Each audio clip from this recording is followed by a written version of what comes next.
प्रणाम। मैं बोज्जर रमादेवी श्यामया, हिंदी प्राध्यापिका, हिंदी विभाग, शासकीय महिला कलाशाला करीमनगर, शातवाहना विश्वविद्यालय के अंतर्गत। आज हमारा पाठ है द्वितीय भाषा हिंदी,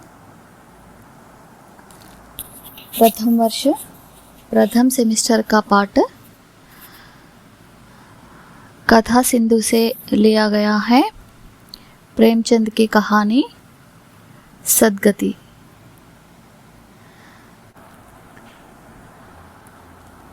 इस कहानीकार का परिचय। प्रेमचंद का जन्म सन 1880 में बनारस के निकट लम्ही नामक गांव में हुआ था। इनका असली नाम धनपत राय था। प्रेमचंद उनका साहित्यिक नाम है। प्रेमचंद जी बचपन से ही अनेक यातनाएं सहते हुए अपना जीवन यापन किया था और कोसों मीलों दूर तक कुछ साल तक पैदल चलकर, कुछ साल साइकिल में किलोमीटरों दूरों जाकर ट्यूशन पढ़ाते हुए अपनी शिक्षा दीक्षा करती थी। उनके पिता एक मुंशी थे। मध्यवर्गीय परिवार। प्रेमचंद जी पहले उर्दू में साहित्य रचना की थी। अनेक प्रकार के क्रांतिकारी रचनाओं के द्वारा इन्होंने अपने लेख से भारतीय प्रजाओं में क्रांति लाने की जो कोशिश किए हैं। अंग्रेज़ी सरकार कुपित होकर इनके जो रचनाओं को प्रकाशित न होने दिया, जला दिए थे। फिर उसके बाद इन्होंने हिंदी में प्रेमचंद नामक कलम के नाम से साहित्य आलोक में पधारे थे। इनको उपन्यास सम्राट भी कहते हैं। दर्जनों तक उपन्यास लिखे थे इन्होंने और अनेक प्रकार के कहानियाँ भी इन्होंने लिखे हैं। लगभग 250 कहानियाँ लिखे हैं। 8 भागों में मानस सरोवर के नाम से प्रकाशित हुए हैं इनकी कहानियाँ। इनके जो कहानियाँ ले लो और उपन्यास भी ले लो, उन कहानियों में गरीब किसानों की दुस्थिति, गांव में रहने वाले निम्न वर्गीय परिवार की दयनीय स्थिति और स्त्रियों के प्रति होने वाले जो अन्याय, भ्रष्टाचार, समाज में रहने वाले अनेक प्रकार के मूढ़ाचार, जो अंधविश्वास और स्त्रियों के प्रति, युवती बालिकाओं के प्रति होने वाले जो मूढ़ प्रथाएं हैं ना, जो कन्या शुल्क, बाल्य विवाह, सती सहगमन, विधवा विवाह नहीं करना, ये पूरे विषयों पर इन्होंने अपने साहित्य से लोगों में चेतना और जागरण उत्पन्न करने के लिए कोशिश किए हैं। ये बहुत क्रांतिकारी, समाज में क्रांति लाने वाले उपन्यासकार, कहानीकार भी कह सकते हैं इनको। इनकी रचनाओं को कितना भी दबाव लगाने पर भी इन्होंने उतने ही उत्तेजित से रचनाएं करके, अन्य लेखकों के रचनाओं को भी प्रकाशित करके सारे देश में क्रांति की ओर प्रजाओं को लेके गए थे इन्होंने। इतना महान भाव है इन्होंने, प्रेमचंद जी। इस तरह का इनका जीवन हमेशा दुख और नीरस और असंतुष्ट से गुजारा है। इनका जो पहला विवाह टूट चुका है क्योंकि वह महिला बहुत ढीठ और मूर्ख स्त्री थी, इसलिए उसको त्यागना पड़ा। फिर शिवरानी देवी नामक एक विधवा कन्या से, पढ़ा लिखा हुआ विधवा कन्या से जो इनका विवाह संपन्न होता है। फिर तब थोड़ा सा इन्होंने ज़िंदगी में खुशियों को देखना प्रारंभ किए थे। इनकी साहित्यिक रचनाओं में सामान्योन्मुखता झलकता है। फिर व्यावहारिक भाषा भी सभी लोगों के मन को लुभाता है। सरल शैली और संवेदना और सद्भावना जैसे महान जीवन मूल्यों को इनके साहित्य से हमारे जीवन में भी एक संपूर्ण लाने की कोशिश करते हैं प्रेमचंद जी। प्रेमचंद जी एक अद्वितीय कहानीकार, उपन्यासकार हैं। इनको उपन्यास सम्राट भी कहते हैं। मुख्यतः महिलाओं में रहने वाले अनेक प्रकार के कुरीतियों को, गरीब किसानों के दुर्भर जीवन के बारे में इनका लेखनी चाकू जैसा, छुरी जैसा काम करता है। इस तरह का महान साहित्यकार प्रेमचंद जी का जो जीवन परिचय है। प्रस्तुत कहानी समाज में, उन दिनों में समाज में रहने वाले कुरीतियों को, अंधविश्वासों को, मूढ़ाचारों को और जाति पांत वर्ण भेदों को कितने जलील दृष्टि से देखते हैं उसका उल्लेख किया गया है इस कहानी में। सद्गति का अर्थ होता है अच्छी गति, मतलब मरणोपरांत, मृत्योपरांत मिलने वाली जो गति। मृत्योपरांत क्या हो जाएगा हमको नहीं पता, मगर जीवित काल में हम किस तरह का जीवन यापन किए हैं, किस तरह का कार्य संपन्न किए हैं, सभी लोगों के मन में किस तरह का अपने जो चित्रित किए हैं, छापे हैं, वही शाश्वत होता है मनुष्यों के जीवन में। उसी तरह का सद्गति पाठ में प्रेमचंद जी दलित वर्गों के प्रति उच्च वर्ग किस तरह का दमन नीति करता है, शोषण करता है, इसी का जीता जागता सबूत इस कहानी में दिए हैं प्रेमचंद जी। बहुत मर्मस्पर्शी, जो मानवीय अधिकारों को जलाने वाले एक हृदय विदारक कहानी का जो चित्र निदर किया गया है सद्गति में। दलित के शोषण की मानवीय व्यवस्था और दलितों की नारकीय यातनाओं को इस कहानी में चित्रित किया गया है। यह बहुत ही समाज में रहने वाले सभी के आंखें खुलने की एक अच्छी कहानी है। एक गांव में दुखी और झुरिया दलित जाति दंपति चमार के काम करते हुए अपना जीवन यापन करते हैं। बहुत गरीब परिवार है उनका। उसी गांव के अंत में एक बस्ती में रहते हैं सभी लोग, दलित वर्ग के लोग। दुखी अपनी बेटी की सगाई पर पंडित घासीराम को साहित्य सगुन विचारने के लिए अपना घर बुलाना चाहते हैं, क्योंकि पंडित घासीराम उस गांव में एक परिनिष्ठित, एक महान दैवी रूपी ईश्वर स्वरूप पंडित मानते हैं सभी लोग। इसलिए दुखी और झुरिया पंडित घासीराम को अपने घर को बुलाकर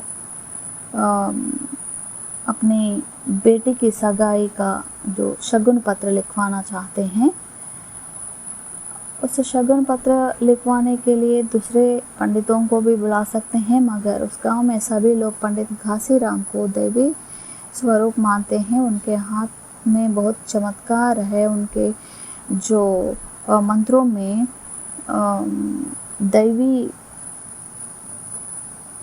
स्वरूप होता है, ऐसा मानते हैं सभी लोग। इसलिए पंडित घासीराम को ही बुलाकर अपने जो बेटी की सगाई का शगुन पत्र लिखवाना चाहते हैं, दुखिया और झुरिया।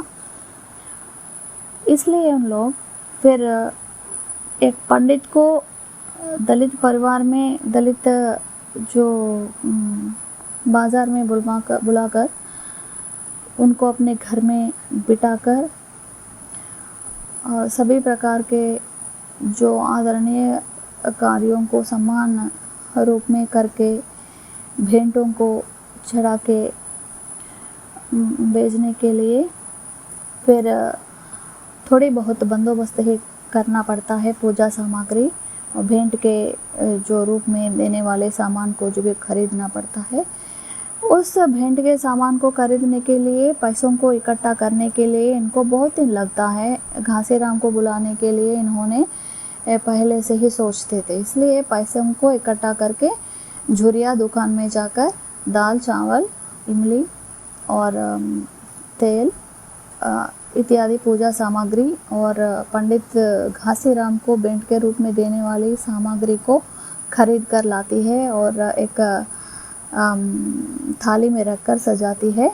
फिर पंडित घासीराम पधारना ही एक मुख्य घटना है। अभी वो आने पर पूरा कार्यक्रम का चालू होता है। इसी तरह का फिर पंडित घासीराम को निमंत्रण करने के लिए उनके घर में जाता है। पंडित घासीराम अपने घर में कदम तक नहीं रखते, ऐसा एक सोच में थे इन्होंने, इसलिए उनको बुलाना ही मुख्य विषय रहा। इसलिए उन्होंने बहुत सोच विचार करके उनको बुलाने के लिए बंदोबस्त करते हैं और आखिरकार इन्होंने, दुखी ने साहस करके उनके घर तक जाने के लिए जो साहस करते हैं, क्योंकि कैसा भी पंडित घासीराम को आंगन में बिठाकर बहुत आदर करके शगुन पत्र लिखवाना है। इसलिए इस तरह का अपनी बेटी की सगाई के लिए उन्होंने सारी तैयारियां करके पंडित घासीराम को निमंत्रण देने के लिए पंडित के घर पहुंचता है। पंडित घासीराम के विषय आने पर, पंडित घासीराम को हम पहले ही बोल चुके हैं ना, पंडित घासीराम को पूरे गांव वाले क्या समझते हैं? ईश्वर समान समझते हैं, परम भक्त समझते हैं। वह कदम रखते ही सारे पुण्य कमा सकते हैं, ऐसा समझते हैं। इसलिए सभी लोग पंडित घासीराम को ही पुण्यतिथियों में बुलाने के लिए, आमंत्रित करने के लिए उत्सुक रहते हैं। पंडित घासीराम के घर पर पहुंचता है दुखी। फिर पंडित घासीराम नींद खुलते ही ईश्वरोपासना में लग जाते हैं। हाथ मुँह धोकर पूजा की सारी तैयारियां करके 10 बजे तक पूजा पाठ करके घर आए जजमानों का परामर्श करता है। फिर पंडितों का एक आचरण होता है ना, प्रातः काल में उठना, प्रातः संध्या करके, पूजा पाठ करके, फिर नाश्ता करके, गांव में से आने वाले जो निमंत्रणकारों से मुलाकात करके उनके बुलावे पर जाना, नहीं तो पंचांग सुनाना शुभ मुहूर्त रखना और इस तरह का काम में जुट जाते हैं पंडित घासीराम। फिर सुबह ही जाता है दुखी उनके घर, देखते हैं, फिर चुपचाप रहते हैं। पूरे 10 बजे तक उसको दुखी को वैसा ही प्रतीक्षा में रखते हैं। कोई भी कुछ भी नहीं बोलते उनसे, हाथ जोड़कर उसी तरह कोने में, आंगन में कोने में बैठा रहता है दुखी, बहुत भय विह्वल चेहरे बनकर सिकुड़ कर बैठ कर रहता है। फिर पूरे पूजा पाठ हो जाने के बाद आंगन में पंडित घासीराम दिखने पर दुखी निमंत्रण देने के लिए, बोलने के लिए मुंह खोलता है। तब घासीराम बोलता है कि पहला तुम वह आंगन में पशुओं के पास झाड़ू लगाना और गोबर लीपना, गोबर से पूरा लीप लो। फिर बाद में लकड़ी को चीर लो। फिर खलिहान में भूसेली पड़ा हुआ है, उधर भूसा पड़ा हुआ है, उस भूसे को बोरी में भरा के यहाँ इधर कोठरी में रख लो। ऐसा पूरा काम पे जो काम को सौंपता है फिर घासीराम। दुखी कुछ भी नहीं कहते। पहले वह पूरा आंगन में और पशुओं के पास झाड़ू लगाते हैं, गोबर से अच्छी तरह लीपते हैं, फिर लकड़ियों को चीरने के लिए उद्युक्त होते हैं। फिर तब तक मध्याह्न समय हो जाता है। बेचारा दुखी कुछ भी नहीं खाया था और पानी तक नहीं पिया था, इसलिए उसको पूरा चक्कर जैसा आने लगा है। फिर थोड़ी देर तक बैठकर चिलम पीने के लिए मन लगता है उसको, दुखिया को। फिर ब्राह्मणों का जो गली है ना, इसलिए प्रांत है ना वह गांव में, इसलिए कोई भी चिलम पीने वाला उधर नहीं है। इसलिए घर के बाहर आकर दूर थोड़ी दूर में एक गोंडे का परिवार रहे तो वहीं जाकर उनसे चिलम और तंबाकू लेता है। फिर पंडित के घर में आकर थोड़ा जो चिलम जलाने के लिए आग पूछता है। तब पंडिताइन ने बहुत निष्ठुर बात, कठोर बात करते हुए उनको आग देने के लिए इनकार करते हैं, मगर पंडित बोलने पर देती है।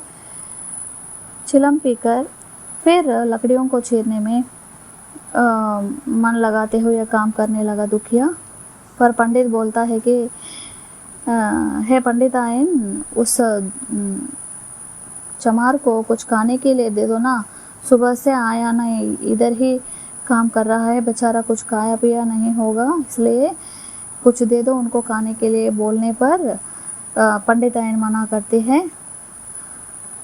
फिर दुखिया अपने मन में सोचता है कि हमारे जैसे दलित निम्न वर्ग के लोग इस तरह का ब्राह्मणों के परिवार के आंगन में आकर खड़े रहना ही हमारा भाग्य समझने चाहिए। फिर इन लोगों से आग मांगना और आहार मांगना उचित नहीं होगा, ऐसा अपने मन में सोचता रहता है दुखिया। फिर वैसे ही पंडित और पंडिताइन उसके बारे में सोचते तक नहीं, वैसे ही लकड़ियों को चीरता ही रहता है दुखिया। दुखी के लिए पंडित जी का हुक्म ईश्वर की आज्ञा जैसी है, तुरंत सब काम करने लगता है ना, पूरे काम एक के बाद एक करते ही जाता है। फिर शरीर में शक्ति नहीं होने के कारण लकड़ियों को चीरना उसके वश में नहीं है, बहुत मुश्किल हो जाता है। थोड़ी देर तक आराम करके चिलम पी के फिर लकड़ियों को चीरना प्रारंभ करता है दुखी। फिर दुखी सब काम करते करते थक जाता है, थक जाकर वहीं बेहोश होकर पड़ जाता है। ये पूरा काम धंधे को देखता रहता है गोंडा। तुम क्यों आया, क्या कर रहा है, कब आया, ऐसा पूरा जानकारी लेता है गोंडा, जो दुखिया को चिलम दिया ना उसने। फिर ऐसा बाजार से जाते समय दुखिया पेड़ के नीचे लकड़ियों को चीरते हुए हाथ में जो लकड़ी पकड़कर ऐसा ही गिर जाता है ना, उस दृश्य को देखकर वहाँ बहुत डर जाता है और कुपित हो जाता है। सभी लोगों को बुला लाता है। फिर बारिश भी पड़ने लगा, मानो आकाश रोता हो इन अभागिन लोगों को देखकर। फिर भी पंडित लोगों पर कुछ असर नहीं पड़ा, सभी लोग आने पर भी। फिर गोंडे ने कहता है कि सभी लोग दूर रहना, इसको इस शव का हाथ भी नहीं लगाना, पुलिस आकर तहकीकत करने के बाद ही इस शव को यहाँ से उठाना, ऐसा बोलता है, धमकी देता है सभी लोगों को। इसलिए दलित वर्ग के लोग भी और कोई भी दुखिया के शव को वहाँ से निकालने के लिए डर जाते हैं। मगर झुरिया और अपनी बेटी को लेकर वहाँ आकर दुखी के शरीर पर पड़कर रोते हैं। बहुत दयनीय दृश्य दिखता है वहाँ। ऐसा एक दृश्य को देखकर सभी लोग रोने पड़ते हैं, उनसे दलित वर्ग के लोगों ने। मगर यह पंडित के गली के लोगों ने क्या बोलता है कि ये मर गया है, पूरा अशुद्धि हो गया है, इधर शुचि करना पड़ता है, इसलिए सूतक लगता है, इसलिए इस शव को यहाँ से निकालना पड़ेगा। कौन निकालेगा, ऐसा पंडित से बोलते हैं। मगर रात भर वह दुखी का शव उधर ही बारिश में पड़ा रहता है। सुबह होते ही सभी लोग ज़ोर ज़ोर से बात करने पर पंडित स्वयं एक रस्सी को दुखिया के पाँव पे गांठ लगाकर उसको गांव के पास, गांव के अंत के प्रांत दूर खलिहानों में फेंक आता है। तब उस शव को गीदड़, कौवे, कुत्ते चीर कर खाते समय देखकर सभी लोग बहुत दुखित हो जाते हैं। मगर शोषण वर्ग की सामना करना, शोषित वर्गों में धैर्य नहीं है उस लोगों को, इसलिए सभी लोग चुपचाप रह जाते हैं।